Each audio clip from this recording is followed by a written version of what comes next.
Praise road. હું Stanley Macwan. મારી YouTube channel Gujarati Bible સ્ટડીમાં તમારું સ્વાગત છે. મારી ચેનલને આજે અત્યારે આગળ તમે સબસ્ક્રાઈબ કરી લો અને ઈશ્વરના જ્ઞાનમાં તમે વધતા જાઓ. જો તમે ગરીબ છો તો તમને સવારે ચિંતા થાય છે, બપોરે શું ખાઈશું, સાંજે શું ખાઈશું, કારણ કે તમે ગરીબ છો, તમારી પાસે પૈસા નથી. અને જો તમારી પાસે પૈસા છે, તમે વર્ષો ભરી રાખેલું છે, તો તમને કદાચ તમારા બાળકની ચિંતા છે, કેટલું ભણશે, પરીક્ષા ચાલી રહી છે, બોર્ડની પરીક્ષા છે, કેટલા ટકા આવશે આના, બરાબર વાંચતો નથી, શું થશે આનું ભવિષ્ય શું હશે, અલગ અલગ બાબતની ચિંતા. કોઈ માણસ આજે એવો નથી કે જેના જીવનમાં ચિંતા ના હોય. કોઈ માણસ એવો નથી હોતો કે જેના જીવનમાં અશાંતિ ના હોય. તમે કોઈને પણ પૂછો કે કોઈ તમને પૂછો, ઓ કેવું ચાલે છે, ઓ શાંતિ શાંતિ, હું તમને કહું છું કે ઊભો રહીને શાંતિથી પૂછે ને, ભાઈ તમને ખરેખર શાંતિ, જરા વિચારીને મને કહો તો તમને શાંતિ છે, અને ત્યારે 10 દુખડા અંદરથી નીકળશે. પરંતુ હું તમને આજે એક વાત કહેવા માગું છું, જો તમે કોઈ બાબતની ચિંતા કરો છો તો તમે પાપ કરો છો. જો તમે કોઈક બાબતે દુઃખી છો તો એ તમારું ગંભીર પાપ છે. ચિંતા અને દુઃખ આ બે વસ્તુ પાપ છે. કેવી રીતે એ જાણવાના માટે આ વિડીયોને તમે આખો જુઓ.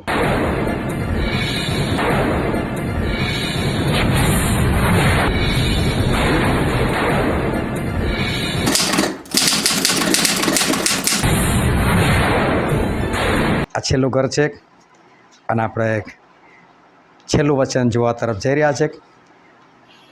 આના માટે આપણે આપણું ધ્યાન આપણા વચનની અંદર કેન્દ્રિત કરીએ.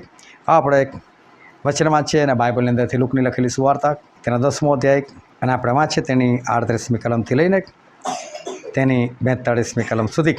જેઓ માર્ગે ચાલતા હતા તે દરમિયાન તેમાં બેઠો, અને માર્થા નામે એક સ્ત્રીએ પોતાને ઘેર તેને પરોણો રાખ્યો. મરિયમ નામે તેની એક બહેન હતી, તે ઈસુના ચરણ આગળ બેસીને તેની વાત સાંભળતી હતી. પણ માર્થા કામ ઘણું હોવાથી ગભરાઈ, તેથી તેણે તેની પાસે આવીને કહ્યું કે, પ્રભુ, મારી બહેનને મને કામ કરવાને એકલી મૂકી છે, તેની શું તને ચિંતા નથી? તેથી તેને કહે કે તે મને સહાય કરે.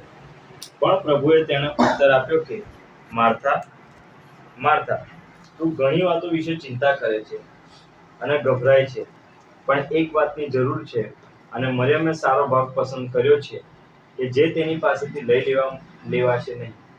ઈશ્વર પિતાનું વાંચેલું વચન આપણા માટે પુષ્કળ આશીર્વાદિત છે, અને ઈશ્વર પિતાનું વચન સત્ય છે, અને બાઇબલનું વચન કહે છે કે તમે સત્ય જાણશો અને સત્ય તમને મુક્ત કરશે.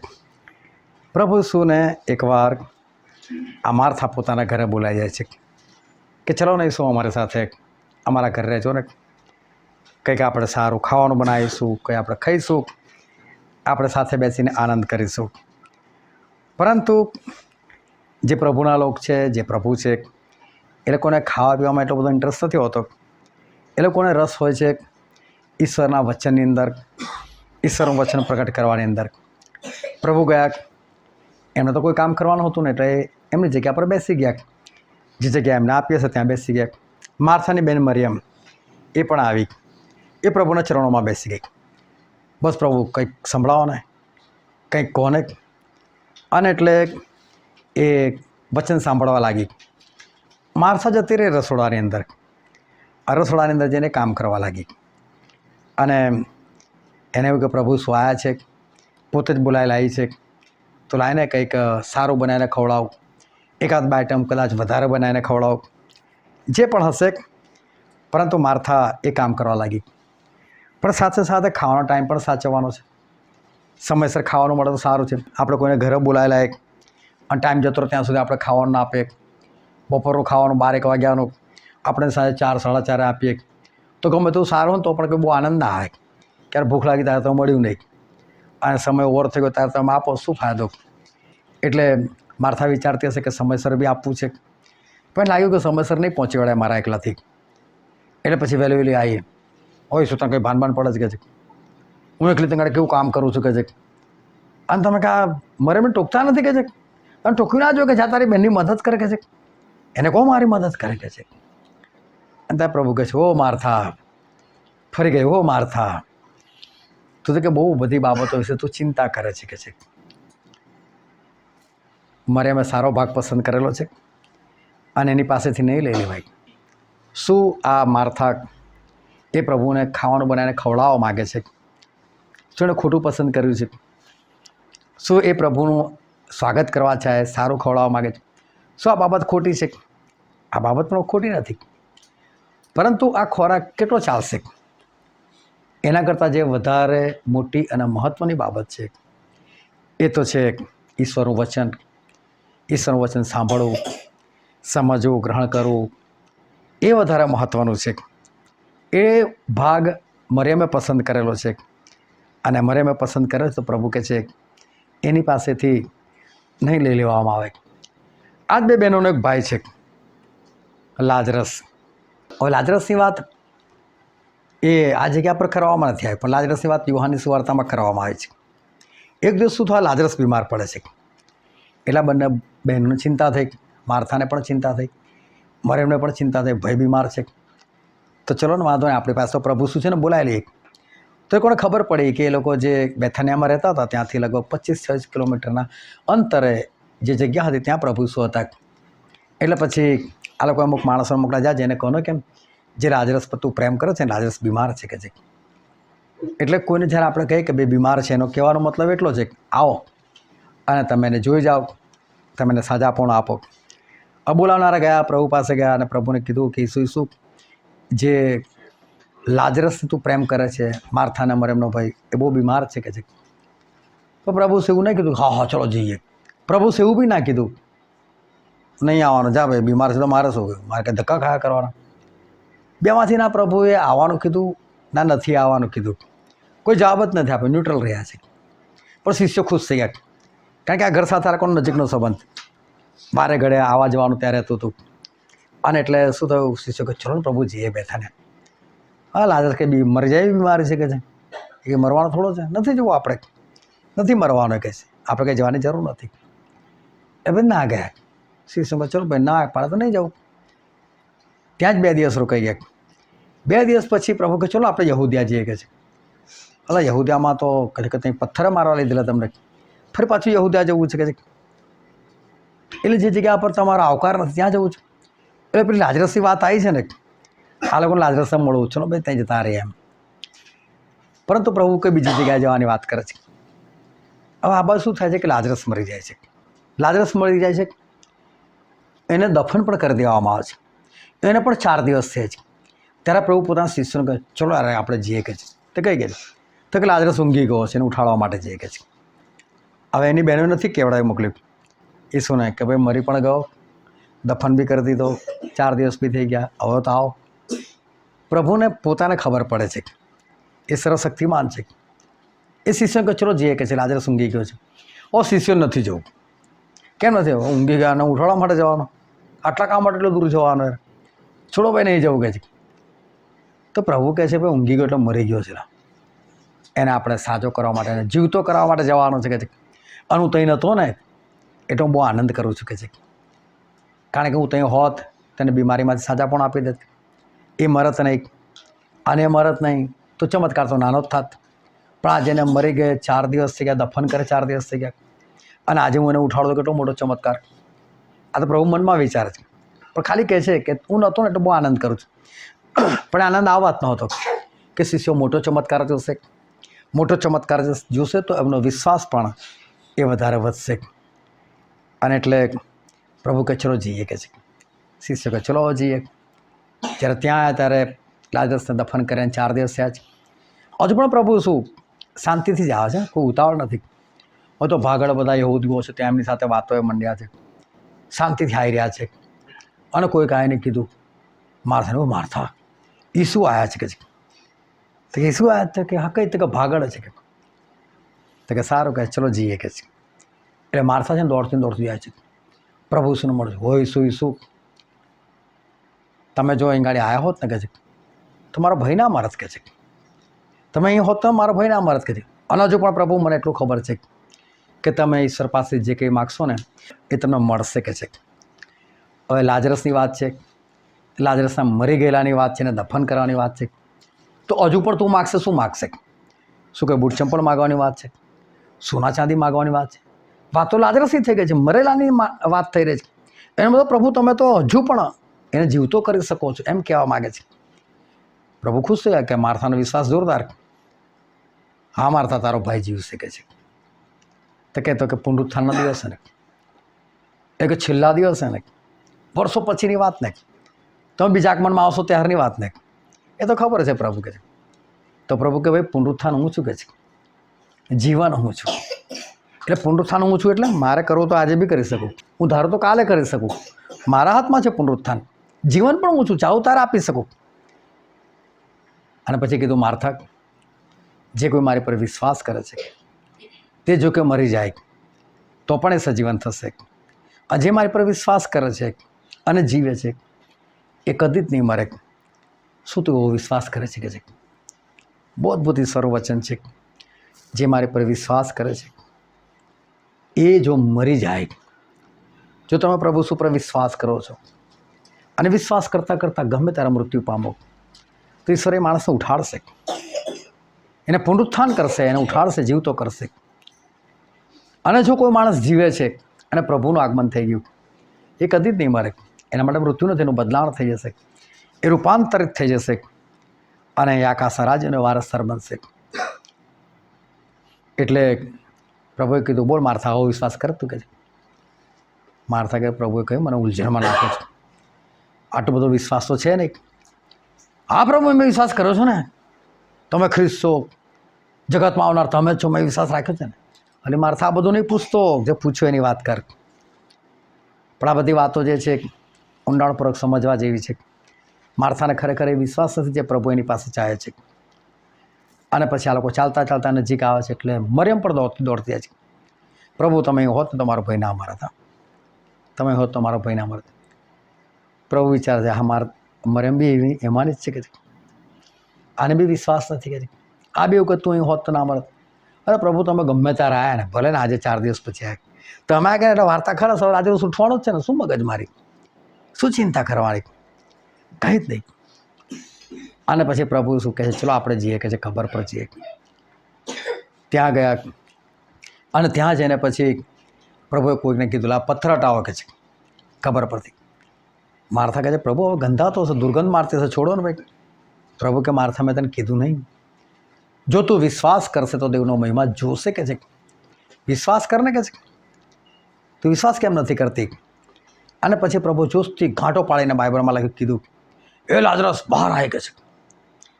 અને લાજરસ હાથે પગે કફનથી વીંટળાયેલો બહાર આવ્યો. વિચાર કરો કે કેટલો મોટો ચમત્કાર આ લાજરસના જીવનમાં થયેલો હતો. કેટલો મોટો ચમત્કાર માર્થા અને મરિયમના જીવનમાં થયેલો હતો. કારણ કે ભલે લાજરસને જીવતો કર્યો, પણ ચમત્કાર શું એની 2 બહેનો માટે નહોતો? એ બહેનોએ ચમત્કાર નથી જોયો. એવો ચમત્કાર આ લોકોએ જોયો છે કે કોઈ વ્યક્તિ માદો છે ત્યારે સાજો નથી થયો, કોઈ વ્યક્તિ મર્યો છે ત્યારે જીવતો નથી થયો, પણ જેને દફન થઈને 4 દિવસ થયા છે એવો વ્યક્તિ જીવતો થયો છે. એટલે નાનો ચમત્કાર નથી. હજુ પેલા વિધવાના છોકરાને તો હજુ દફન કરવા માટે જતા ત્યારે પ્રભુ એને જીવતો કરી નાખ્યો. એના કરતાં લાજરસને જીવતો કર્યો તો બહુ મોટી વસ્તુ છે. પ્રભુ આ પણ કામ કરી શકે છે એની ખાતરી ઈશ્વરે માર્થાને કરી આપી અને મરિયમને પણ કરી આપી. હવે એમના જ ઘરમાં માર્થા બોલાય ગયા, આવો ને પ્રભુ, ખાવાનું બનાવતો અમારા માટે. પ્રભુ કે ચાલ ભાઈ બનાવી. અને તો ખાવાનું બનાવવા લાગી ગઈ. અને પેલી મરિયમ એ તો પ્રભુ ઈસુ ખ્રિસ્તની પાસે બેસી ગઈ. ચલો પ્રભુ કહ્યું વચન મને કોને, પ્રભુ કહ્યું મને વચન કોને. અને પેલી માર્થા દોડતી દોડતી, હા ઈસુ તમને કંઈ પડેલી નહીં, તમને ચિંતા છે કે નહીં કશી કે છે? તમને કશી ચિંતા છે કે છે? તમે આ કોને કહે છે મારી બેનને મને મદદ કરે કે છે? મારે બધું ખાવાનું બનાવવાનું છે, સારું સારું બનાવવું છે, તમને સમયસર આપવાનું છે, અને તમને તો કશી ચિંતા જ નથી. તમે તો મારું જોતા જ નથી. આ સ્ત્રીને તમારે કહેવું જોઈએ, પણ તમે આ મારી બહેને તો તમે કશું કહેતા જ નથી કે છે. હવે માર્થા એક વ્યક્તિની સાથે, અને એ વ્યક્તિ પ્રભુ ઈસુ ખ્રિસ્ત છે, અને પ્રભુ ઈસુ ખ્રિસ્તની સાથે એ વાતો કરે છે. અને બાઇબલની અંદર જે વચન આપણે વાંચ્યું હતું લુકની લખેલી સુવાર્તા, ત્યાં 10મો અધ્યાય અને વાંચો તો એની 40મી કલમ.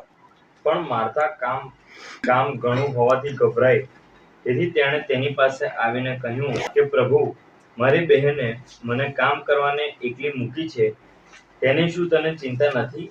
જો આ માર્થા પ્રભુ ઈસુ ખ્રિસ્તને કહે છે, ઓ પ્રભુ, આ મરેમાં મને એકલી મૂકેલી છે કામ કરવાના માટે, તેની તને ચિંતા નથી કે છે. હવે વિચાર કરો, કોને ચિંતા કરવાનું કે છે? પ્રભુને કહે છે. પ્રભુ આપણને શું કે ચિંતા ના કરો, અને માણસો પ્રભુ ચિંતા કરો ને, ખબર નહીં પડતી કે છે ચિંતા કરવી છે, મારે આટલું બધું કામ છે, તમને ચિંતા જ નથી કે છે. બોલો, પ્રભુને આવું કહેવાય કે પ્રભુ તમે ચિંતા કરો? આ તો એ વ્યક્તિને ચિંતા કરવાનો કે છે કે જેમને કદી ચિંતા જ નથી. અને પછી વાંચો ને 41મી કલમ. પણ પ્રભુએ તેને ઉત્તર આપ્યો કે માર્થા, માર્થા, તું ઘણી વાતો વિશે ચિંતા કરે છે. ભાઈ કે તું ઘણી વાતો વિશે ચિંતા કરે છે. ખાલી ખાવાની બાબત થોડી છે, તારા જીવનમાં ચિંતાઓ જ ભરેલી છે. તું ઘણી બધી બાબતો વિશે ચિંતા કરે છે. બોલો, જેના ઘરમાં પ્રભુ પોતે સાક્ષાત બિરાજમાન છે, જેના ઘરમાં ખરેખર પ્રભુ ઈસુ આવીને બેઠેલા છે, એ ઘરના લોકોને ચિંતા છે. એ ઘરમાં માર્થા નામની જે સ્ત્રી છે એને ચિંતા છે. ચિંતા છે એટલું જ નહીં, એ તો પ્રભુને પણ ચિંતા કરાવવા લગાડી દે છે. પ્રભુ તમે બી ચિંતા કરો ને, તને ચિંતા નથી? ઉપરથી કહે છે પ્રભુને. વિચાર કરો કે જેનો ભાઈ 4 દિવસ પછી મરેલામાંથી જીવતો થયો હોય, શું એ જીવતો કરનાર વ્યક્તિ ઘરમાં હોય અને માણસને ચિંતા હોય? શું આજે પ્રભુ શું તમારા ઘરમાં હોય અને છતાં પણ ચિંતા હોય? શું પ્રભુ આપણા ઘરમાં હોય તો આપણે ચિંતા થવી જોઈએ? હા કે ના? જો પ્રભુ આપણા ઘરમાં હોય તો શું ખરેખર આપણે ચિંતા થાય? હાલેલુયા. ધ્યાનથી સમજજો. પ્રભુ કઈ જગ્યાએ નથી? કઈ જગ્યાએ નથી પ્રભુ? નરકમાં નથી પ્રભુ. પ્રભુ દરેક જગ્યાએ છે ને. આપણા ઘરમાં છે કે નહીં પ્રભુ? અને છતાં ચિંતા થતી હોય તો પ્રભુ તો એવું કહે છે કે તમને ચિંતા ના હોવી જોઈએ. ચિંતા ખરેખર એક જાતનું પાપ છે. અને ફિલિપીનો પત્રમાં લખેલું તેનો 4થો અધ્યાય અને આપણે વાંચીએ તેની 6ઠ્ઠી કલમ. પ્રભુમાં સદા આનંદ કરો. હું ફરીથી કહું છું કે આનંદ કરો. 6ઠ્ઠી કલમ. કશાની ચિંતા ન કરો, પણ દરેક બાબતમાં પ્રાર્થના તથા વિનંતીઓ વડે આભાર સ્તુતિ સહિત તમારી અરજો દેવને જણાવો. શું કહે છે પ્રભુનું વચન?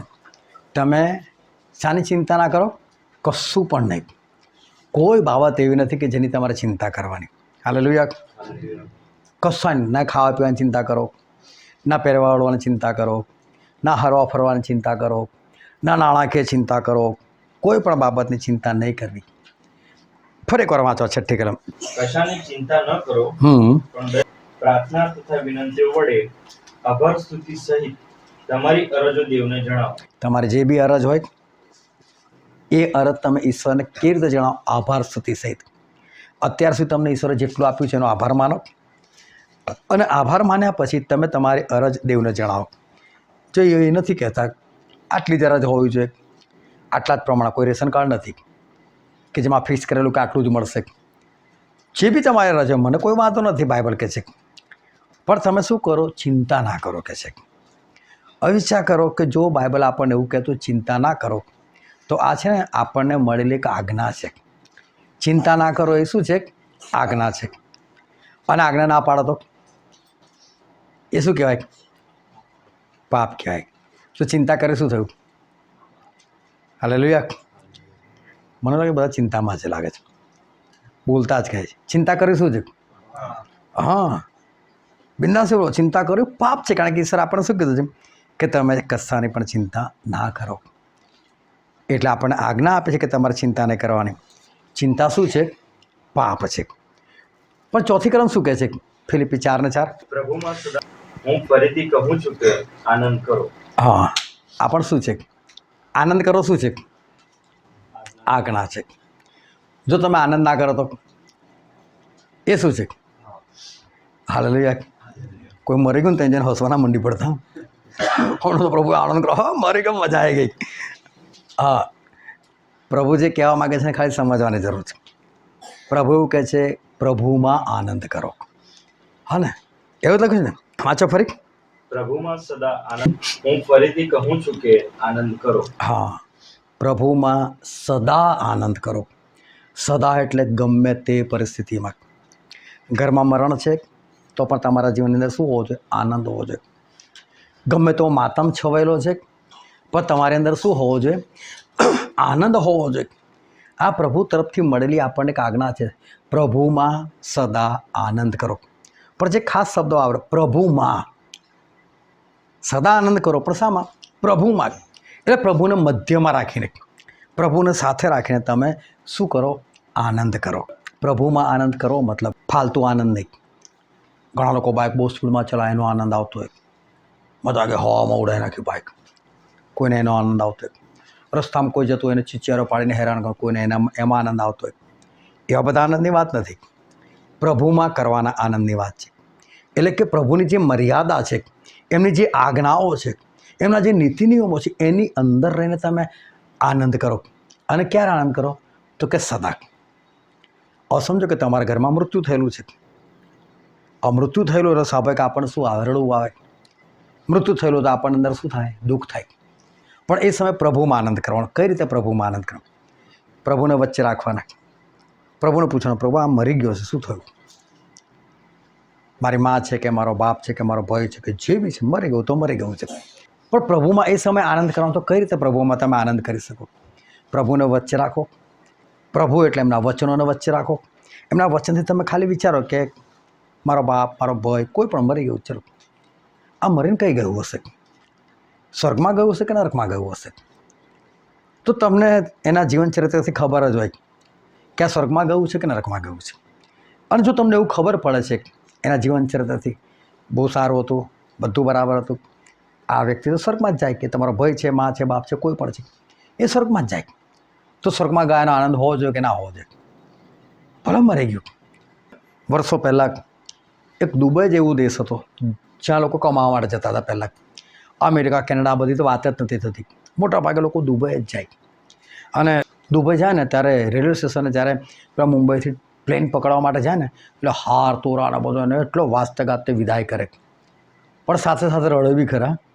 કેમ? જુદા થઈ રહ્યા છે એટલે ઘણા બધા રોડ કક્કડ બી કરે.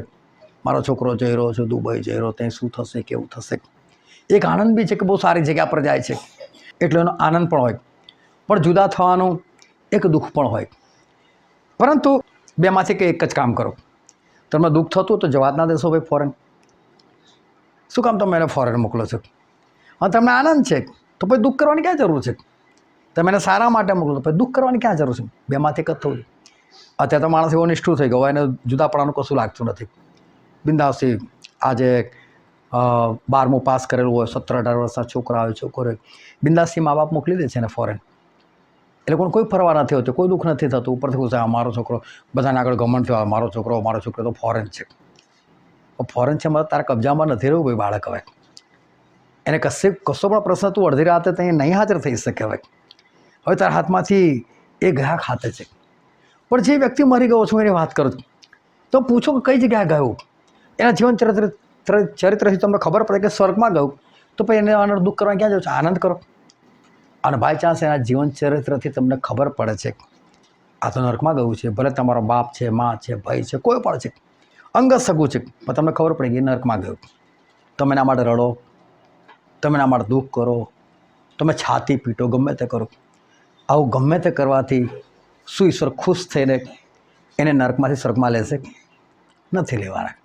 જો તમારે રડવા કકડવાથી કશું થતું જ ના હોય, કશું ઉપજતું ના હોય તો મેલો ને ભાઈ. એના માટે બી પછી શું દુઃખ કરવાનું? પ્રભુમાં આનંદ આને કહેવાય. પ્રભુના વચનથી તમે આનંદ કર્યો કે ભાઈ નરકમાં ગયો તો હું કશું નથી કરી શકતો, તો ભાઈ રડું શું કામ? એણે એના જીવન સુધારી લેવું જોઈતું હતું, એણે તે બરાબર કરવું જોઈએ, પણ નથી ગયો. જે થયું તો પછી હું શું કરી શકું? તમે પ્રભુમાં આનંદ કરો ને. અને પ્રભુમાં આનંદ કરવાનો તો હા એ નહીં કરવાનું, પણ તમારું હૃદય દુઃખથી ભરેલું ના હોવું જોઈએ. ત્યાં ભલે લોકોની સામે તમે એ રીતે ઊભા છો, પણ તમારા હૃદયની અંદર દુઃખ નથી, તમારા હૃદયની અંદર આનંદ છે. એ આનંદની ઈશ્વર વાત કરે છે.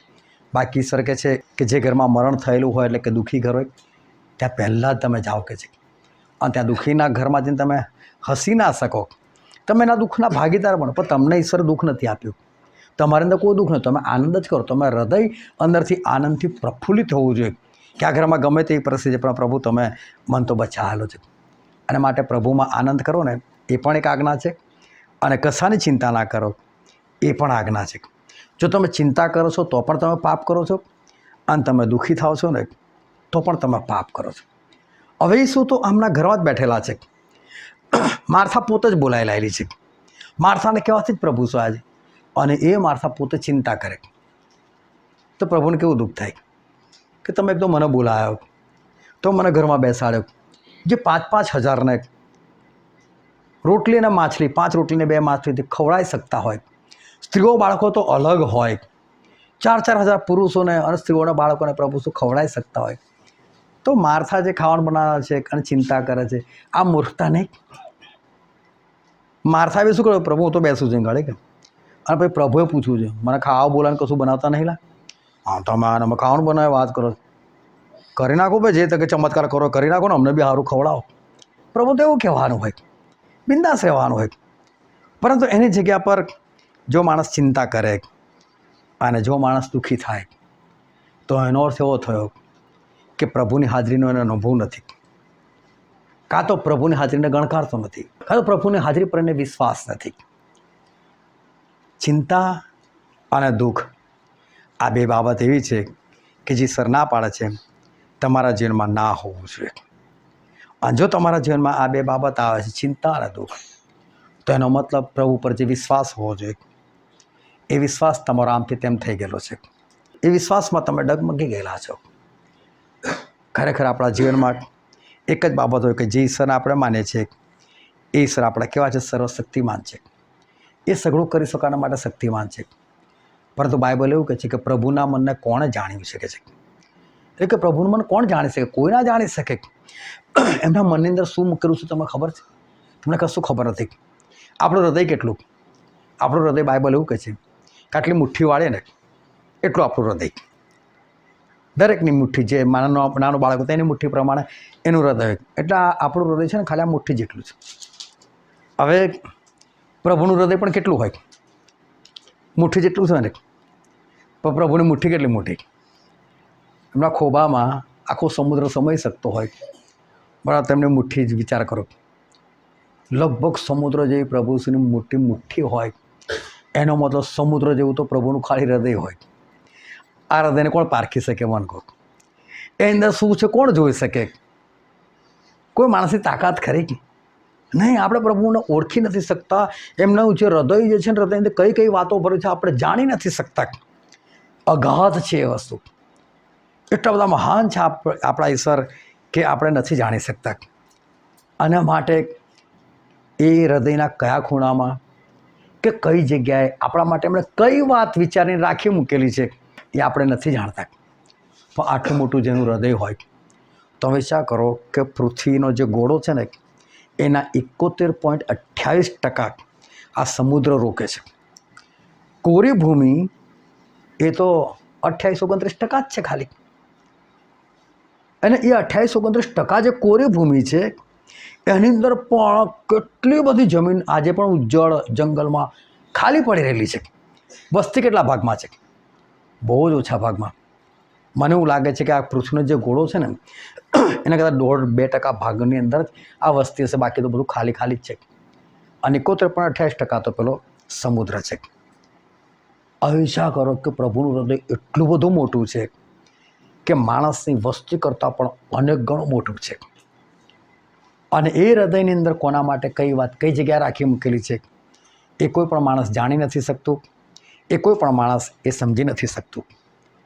પરંતુ ખરેખર ઈશ્વર આપણા માટે કશું ગુપ્ત પણ નથી રાખ્યું. કોઈ બાબત ઈશ્વરે આપણા માટે ગુપ્ત નથી રાખી. ગુપ્ત નથી રાખી એનો મતલબ એવો થયો ઈશ્વરે બધું આપણને પ્રગટ કરેલું છે. પણ ઈશ્વર કઈ રીતે પ્રગટ કરેલું છે? એમના આત્માથી. અને પહેલા ગ્રંથિમાં એવું લખેલું છે, તેનો 2 અધ્યાય અને તેની 11મી કલમ. કેમ કે કોઈ માણસની વાતો તે માણસના જે આત્મા છે તે સિવાય કયું માણસ જાણે છે?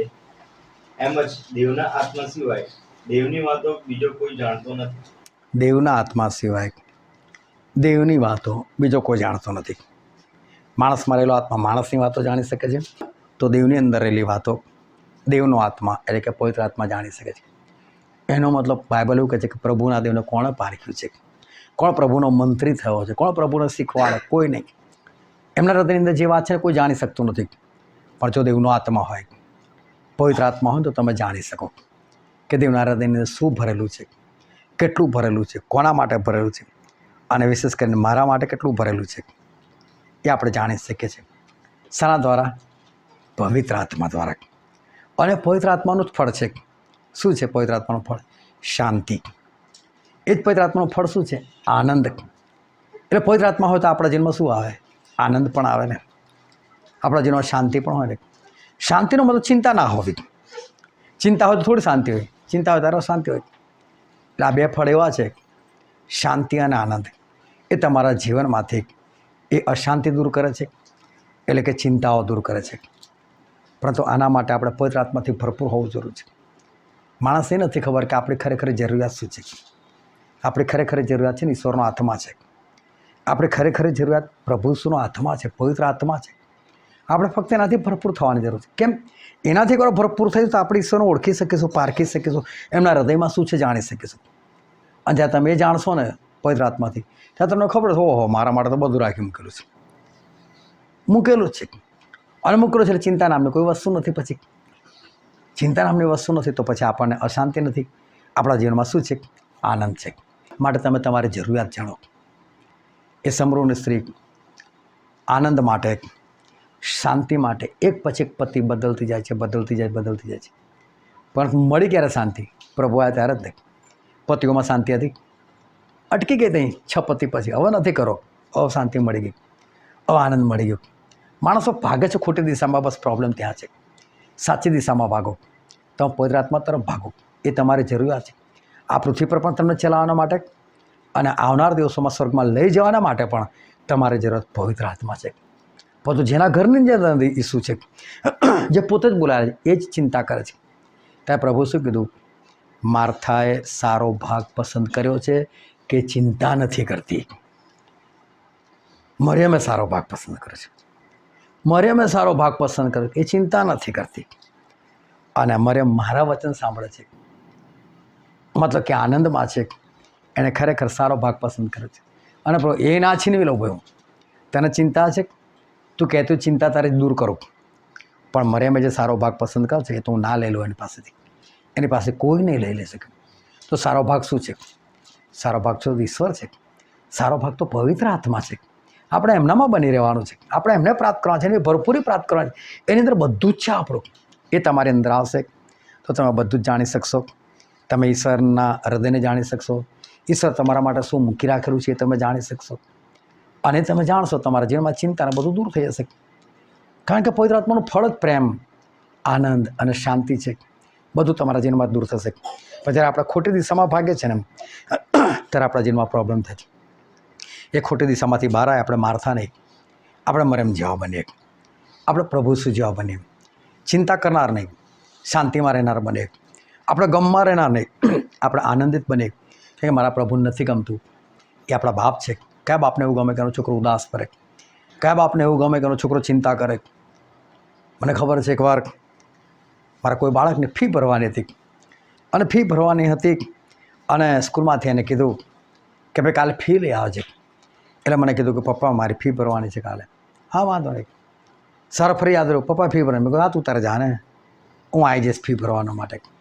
બોલો એ કોઈ પણ વખત મને પ્રશ્ન ના કર્યો, પપ્પા કઈથી લાવશો, કેવી રીતે લાવશો, તમારી પાસે છે બી કે નહીં? પપ્પા મને બહુ ચિંતા થાય છે, તમે શું કરશો? તો બાપને શું આવે બેસ છે મને ચિંતાવાળી. બાપ કંઈથી લાવશે તો બાપને ખબર છે. પણ કદી કોઈ છોકરો આવું નથી પૂછતું. એ બિંદાસ જતી રહી. મારા પપ્પાએ કીધું છે આવશે એટલે આવીને ભરી જશે ફી. એ પછી બધી વિચાર ના કરે કોણ લાવશે ને કઈથી લાવશે ને કેવી રીતે લાવશે. કારણ કે ખબર બાપે કહી દીધું એટલે વાર્તા ખલાસ. અને આ તો સ્વર્ગીય પિતા છે. એટલે તો પ્રભુ શું પ્રાર્થના કરતા આપણને જ્યારે શીખવાડ્યું ત્યારે સૌથી પહેલો શબ્દ શું છે? ઓ આકાશમાંના મારા બાપ. એટલે પ્રભુ યાદ દેવાય કે બની શકે તમારો જગતનો બાપ કદાચ ના આપી શકે, પણ તમે જેની પાસે માગો છો ને તો આકાશમાંનો બાપ છે. વાર્તા ખલાસ કરો ભાઈ, એ આકાશમાંનો બાપ છે. ચિંતા અને દુઃખ આ બે વસ્તુથી તમારે દૂર રહેવાની જરૂર છે. આ બે વસ્તુ ઈશ્વર પ્રત્યેનો અવિશ્વાસ એ જાહેર કરે છે. આ બે વસ્તુ ઈશ્વરની હાજરી તમારા જીવનમાં નથી, તમારા ઘરમાં નથી, એવું જાહેર કરે છે. આ બે વસ્તુ શૈતાનને આનંદિત કરે છે. શૈતાન વિચારે છે જો ભલે નહીં ઈસુ એનો બાપ, પણ કેવો ચિંતામાં છે, કેવો દુઃખમાં છે, શું ખુશ થયા છે. આપણે શેતાનને ખુશ કરવાનું કે પ્રભુને ખુશ કરવાનું? પ્રભુ કહે છે કે મારા દીકરા જ્ઞાની થાક, મને આનંદ પમાડ કે છે. હું પેલા શત્રુ શેતાનને જવાબ આપી શકું, મને મહેણા મારી રહ્યો છે તારા લઈને, તું જ્ઞાની થાકે છે, મને આનંદ પમાડ. આપણે એવું જીવન જીવીએ કે આપણે પોતે પણ આનંદમાં રહે. આપણે એવું જીવન જીવીએ કે પ્રભુ પણ આપણા લીધે આનંદિત રહે. એમનો આનંદ એ જ આપણું સામર્થ્ય છે. હાલેલુયા. હવે આપણે આંખોને બંધ કરીએ, આપણા મસ્તકો આપણે ઈશ્વરે હજુરોમાં નમાય. વાલો આ સમય છે કે આપણે આપણી જાતને તપાસીએ. આ સમય છે કે આપણે પોતાની જાતને પ્રશ્નો કરીએ, આપણે પોતાના હૃદયને તપાસીએ. પ્રભુ કહે છે કશાની ચિંતા ના કરો, અને પ્રભુ કહે છે સદા આનંદ કરો. શું આજે આ બે વસ્તુ આપણે માનીએ છીએ? પ્રભુ સદા આનંદ કરવાનું કહે, શું આપણે સદા આનંદમાં રહે છે? તમારી મુશ્કેલી, તમારી તકલીફો, તમારી ઉણપો, એનાથી પ્રભુને કોઈ લેવા દેવા નથી. કારણ કે પ્રભુ દરેક તૂટેલાને વાપરી શકે છે, દરેક તૂટેલાનો એ ઉપયોગ કરી શકે છે. એમને એનાથી કોઈ મતલબ નથી. એ ચાહે એ કરી શકે છે. અને માટે પ્રભુ શું કહે છે કે તમે સદા આનંદ કરો. પણ આજે પોતાના વિશે આપણે વિચાર કરીએ કે શું આજે મારું જીવન એવું છે કે હું સદા આનંદ કરનાર વ્યક્તિ છું? શું આજે હું એવો વ્યક્તિ છું કે હું કશાની ચિંતા નથી કરતો કારણ કે મને મારા દેવો મહાન મળેલા છે? કે પછી હું ચિંતા કરીને દુઃખી થઈને શેતાનને ખુશ કરી રહ્યો છું? આપણે પ્રભુને ખુશ કરનાર લોકો હોવા જોઈએ. આજે પોતાની જાતને તપાસીએ. અને જો આજે તમારો આત્મા, તમારો હૃદય એવું કહે છે કે હા તું શેતાનને ખુશ કરે છે, કે તું મને પ્રભુને દુઃખી કરી રહ્યો છે ચિંતા કરીને કે દુઃખી થઈને, તો વાલો આજે સમય છે કે આપણે ઈશ્વરને ખરા અર્થમાં સમર્પિત થઈ જઈએ. જે 5,000 ખવડાવી શકે છે, હશું પણ ના હોય તો પણ ખવડાવી શકે છે, એને ખવડાવવા માટે એ મારથા ચિંતા કરે. કેવું હાસ્યજનક કહેવાય. આપણે એવા ના બનીએ. આપણે ચિંતા કરનાર ના થઈએ અને આપણે દુઃખી થનાર ના થઈએ, પરંતુ આપણે આનંદ કરનાર થઈએ. આપણે ચિંતાથી મુક્ત થઈએ. તમારી જરૂરિયાત એ જરૂરિયાત મહત્ત્વની નથી. તમારી ખરી જરૂરિયાત તો પવિત્ર આત્મા છે. તમે એને પ્રાપ્ત કરો, એને તમે ભરપૂર થાઓ, એની અંદર બની રહો કે જેથી કરીને તમે બચી શકો અને ઘણા બધા લોકોને બચાવી શકો. બાકી જે કંઈ ઈશ્વરને આપવાનું છે એ તો ઈશ્વરે એમના હૃદયમાં મૂકી જ રાખેલું છે. એમણે શું કરવાનું છે તો ક્યારનો પ્લાન બનાવીને મૂકી રાખેલો છે. તમે જન્મ્યા એની પહેલાં ઈશ્વરના પ્લાન બધા પૂરા થઈ ગયેલા છે. એવું કહે છે કે જગતના આરંભથી એમના કામો પૂરા થયેલા હતા. તમને ક્યારે શું આપવું એ ઈશ્વરે તમારા જન્મ પહેલાં આદમના વખતથી નક્કી કરીને મૂકેલું છે કે મારે મારા દીકરા અને મારી દીકરીને ક્યારે અને શું આપવાનું છે ને કેટલું આપવાનું છે. એમના બધા કામ પૂરા થઈ ગયા છે. એ સમય જ્યારે આવશે ત્યારે એની પોતે કામ થઈ જશે. એ સમય જ્યારે આવશે ત્યારે એની પોતે જ તમારી પૂર્તિઓ થઈ જશે. પરંતુ જો તમે દુઃખી અને ચિંતાગ્રસ્ત છો તો તમે ખરેખર ખોટું કરી રહ્યા છો. એમાંથી આપણે બહાર આવીએ, ઈશ્વરને ખરા અર્થમાં જીવન સમર્પિત કરીએ, યોગ્ય રીતે ચાલે અને આપણે પોતાની જાતને આપણે બચાવીએ અને બીજા ઘણા બધાને આપણે બચાવનાર થઈએ. આ વચન સમજવા માટે, ગ્રહણ કરવા માટે, એ પ્રમાણે ચાલવા માટે પ્રભુ ઈસુ ખ્રિસ્તની કૃપા આપણા દરેક પર થાવ. સ્વર્ગીય સનાતન અમારા જીવતા ઈશ્વર, અમારા મહાન પ્રભુ, અમે તમારો આભાર માને છે, અમે તમારી સ્તુતિ પ્રશંસા કરે છે કારણ કે તમે દયાળુ કૃપાળુ પરમેશ્વર છે પિતાજી. આજે પરમેશ્વર આ ઘરની અંદર તમે જે વચનો પોકાર્યા તેના માટે અમે તમારો આભાર માને છે. જો પરમેશ્વર આજે કોઈના જીવનની અંદર ચિંતા છે અને દુઃખ છે તો પ્રભુ શું તમે તેને ભાન કરાવો કે બે વસ્તુ એના જીવનમાંથી દૂર કરે, કારણ કે તમે તો આનંદ આપ્યો છે અને તમે ચિંતા દૂર કરેલી છે. હા પ્રભુ પરમેશ્વર, તમે અમારા માટે જે કંઈ નક્કી કર્યું છે એ તો વર્ષો પહેલાં તમે નક્કી કરી દીધું છે. તમારા હૃદયની અંદર બાબત છે કારણ કે તમારા બધા કામ વર્ષોથી પૂરા થઈ ગયેલા છે. બસ એ સમય આવશે અને એ સમય એ વસ્તુ પૂરી થવાની છે. પ્રભુ અમે તમારો આભાર માને તમારી સ્તુતિ કરે છે. તમારા વચન પરના વિશ્વાસથી તમે દરેકને ભરોતી કૃપા માગે છે અને પરમેશ્વર તમે માર્થાના આત્માથી દરેકને બચાવો, પરંતુ તમારા આત્માથી દરેકને ભરપૂર કરો તે કૃપા માગે છે પિતાજી. અને પરમેશ્વર તમે હાજર તમામને તમે આશીર્વાદથી ભરપૂર કરો. આગળનું તમે ચોક્કસ તમે રક્ષણ કરો તે કૃપા માગે છે. સગળો માન મહિમા અમે તમને જ્ઞાન આપે છે.